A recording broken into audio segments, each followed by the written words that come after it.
अब एक्सिडेन्ट भएको छ है पुरै गाडी यस्तो दि यहाँ एक्सिडेन्ट भएर रहेछ यो कार खतरा एक्सिडेन्ट भएर रहेछ यो बोलेर र यो यही कार र खै बोलेर खै त्यो बोलेर उहाँ अगाडि नि कार यो गाडी यो ट्रक सडक पनि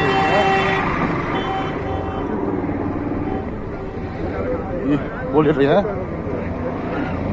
यस्तरी एक्सिडेन्ट भएर रहेछ पुरै यो हर्दी चोकमा है भर्खरै भयङ्कर एक्सिडेन्ट भएर रहेछ ल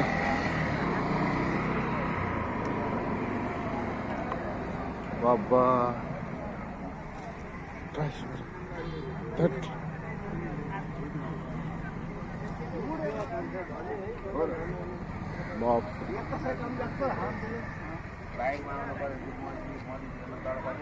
यो पास सेव फनाक्क घुमाइयो पुगे